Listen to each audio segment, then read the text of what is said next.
Good morning, students. Here I am Amit Shankar with Ernest Delhi Public School, class 9th, first chapter of history, the French Revolution. First of all, it is necessary to know about what is revolution. यहाँ हम बात कर रहे हैं what is the revolution.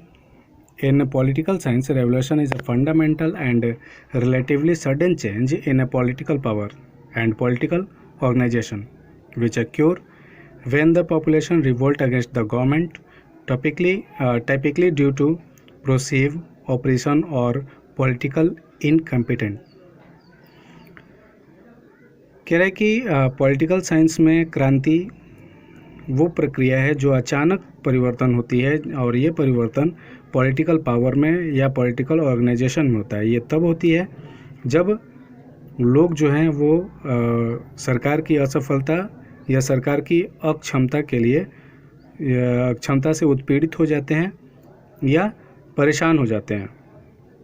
लेकिन अब बात यह है कि हम फ्रेंच रेवोल्यूशन में पॉलिटिकल साइंस की डिफिनीशन क्यों ले रहे हैं. एक्चुअली में इतिहास और राजनीति शास्त्र दोनों एक दूसरे के पूरक हैं. जहाँ इतिहास होता है वहाँ राजनीति होती है और राजनीति का अपना इतिहास होता है, क्योंकि राजनीति से हमारी कला, हमारी संस्कृति, हमारी सभ्यता जुड़ी होती है और कला, संस्कृति और सभ्यता का मिश्रण ही इतिहास कहलाता है. आगे है the French revolution. The French revolution 14 July 1789 Paris में. यह डेट आप लोग ध्यान में रखेंगे. इस दिन से हम फ्रेंच रेवोल्यूशन की डेट मानते हैं. लेकिन 14 जुलाई 1789 को पेरिस में क्या हुआ उस पर हम लोग अभी चर्चा करेंगे. र्यूमर स्प्रेड, एक अफवाह फैली. The king order the army to open fire upon the citizen. राजा ने अपने लोगों को आदेश दे दिया. यह सिर्फ अफवाह थी कि राजा ने अपने लोगों को आदेश दे दिया है कि किसी भी सिटीजन पे ओपन फायर किया जा सकता है, उसे मारा जा सकता है. Result of rumour, 7,000 men and women gathered in front of the town hall and decided to form people militia. अब इस र्यूमर का रिजल्ट ये हुआ कि 7,000 पुरुष और स्त्री टाउन हॉल के सामने इकट्ठे हो गए और उन लोगों ने अपनी एक जन सेना गठन करने का निश्चय किया. After that they broke into A number of government buildings in search of arms. और जब जन सेना बनी तो उसके लिए हथियार की ज़रूरत थी, शस्त्र की ज़रूरत थी, जिसके लिए उन लोगों ने गवर्नमेंट बिल्डिंग को तोड़ना शुरू किया ताकि वहाँ पर उन्हें कुछ हथियार, उन्हें कुछ शस्त्र मिल सके. Several hundred people March toward the eastern part of the city and storm the fortress prison the Bastille. और कुछ 100 लोग जो थे वो ईस्टर्न पार्ट की ओर मूव कर गए और उन्होंने बेस्टिल जो किला था, जो कि राजकीय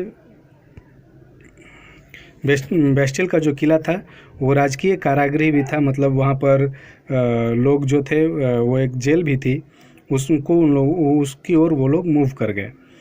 the commander of Bastille was killed and the prisoners released. जो कमांडर था बेस्टिल का वो मारा गया क्योंकि बहुत सारे लोग वहाँ पहुँच गए थे, इकट्ठे हो गए थे, और वहाँ जो कैदी थे उन्हें छुड़ा लिया गया. The fortress was demolished and its stone fragment were sold in the market at all those who wished to keep a souvenir of its destruction. जो उस किले को तोड़ने फोड़ने के बाद जो उसके पत्थर थे, जो उसकी भग्नावशेष थे, उसके अवशेष थे, उन्हें मार्केट में बेच दिया गया और उन्हें उन लोगों ने ख़रीदा जो एक निशानी के तौर पे, एक यादगार के तौर पे इस किले के टूटी फूटी हुई चीज़ों को अपने पास रखना चाहते थे. अब हम बात करेंगे कि आखिर ऐसा क्यों हुआ.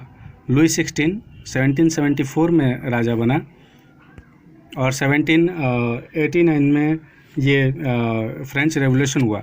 लेकिन लुई 16 से पहले लुई 14 और लुई 15 या जितने भी इस राजवंश में राजा हुए, लुई 16 को छोड़कर बाकी सभी ज़्यादा निरंकुश थे। लुई 16 थोड़ा कम निरंकुश था। लुई 14 पूरी तरीके से निरंकुश था और उसने अपनी फाइनेंशियल कंडीशन को अपने ऐशो आराम के लिए बहुत ज़्यादा डैमेज किया। उसके बाद लुई 15 जब राजा बना तो उसने फ्रांस और इंग्लैंड के बीच उसके सेशन में 7 ईयर वार स्टार्ट हो चुका था और इस कंडीशन में उसकी फाइनेंशियल कंडीशन और भी ज़्यादा डैमेज हो गई। जब लुई 16 राजा बना 1774 में, उस समय उसकी उम्र सिर्फ 20 साल की थी। उसकी शादी ऑस्ट्रिया की राजकुमारी मैरी एंटोइनेट के साथ शादी होने के बाद उसने पेरिस के बाहर एक बहुत ही बड़ा भव्य महल बनवाया जिसे पैलेस ऑफ वर्सिलिया कहा जाता है, और इस महल के निर्माण में भी बहुत ज़्यादा धनराशि खर्च हो चुकी थी। France helped America in war of independent and loss it's financial condition. America के स्वतंत्रता संग्राम में फ्रांस ने अमेरिका की मदद की। वहाँ से इसे कोई मुनाफा नहीं हुआ, लेकिन इसकी फाइनेंशियल कंडीशन ज़रूर कमज़ोर हो गई। और इस फाइनेंशियल कंडीशन की कमज़ोरी में एक और बात थी कि मैरी एंटोइनेट जो थी, ये राजकाज में बहुत ही ज़्यादा दखल देने लगी और इसने अपने रिश्तेदारों को वहाँ के महल में बहुत ही ऊंचे ऊंचे पदों पर नियुक्त करवाया और उन्हें वेतन के तौर पे बहुत मोटी रकम दी जा रही थी, जिसके कारण जो फाइनेंशियल कंडीशन जो थी फ्रांस की वो डैमेज होती चली गई।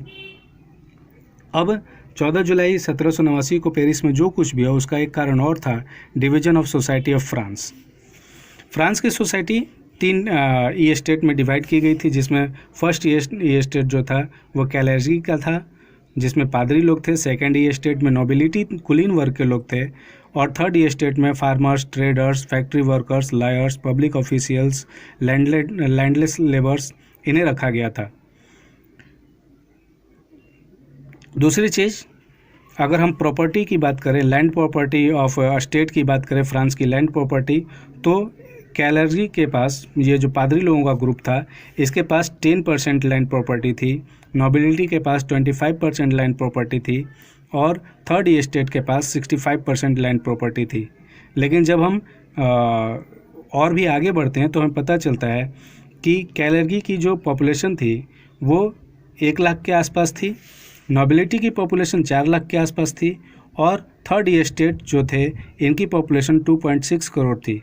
अब हम अगर ठीक तरीके से देखें तो ये जो 65% ऑफ लैंड प्रॉपर्टी जो है फ्रांस की, जो थर्ड ई स्टेट के पास है, वो इनकी पॉपुलेशन के अकॉर्डिंग बहुत ही कम है, और इसके अकॉर्डिंग इनके पास दबाव जो था वो बहुत ही ज़्यादा बढ़ गया था। जबकि सबसे अगर किसी की लैंड प्रॉपर्टी में सबसे अच्छी कंडीशन जो थी वो पादरी की थी, वो चर्च की थी। और इसके आगे क्यों ये लोग थर्ड ई स्टेट के लोग क्यों गुस्से में थे, और इनमें फर्स्ट ई स्टेट और सेकंड ई स्टेट की क्या भूमिका रही इनके गुस्से में, इसके बारे में हम लोग अगली क्लास में पढ़ेंगे। और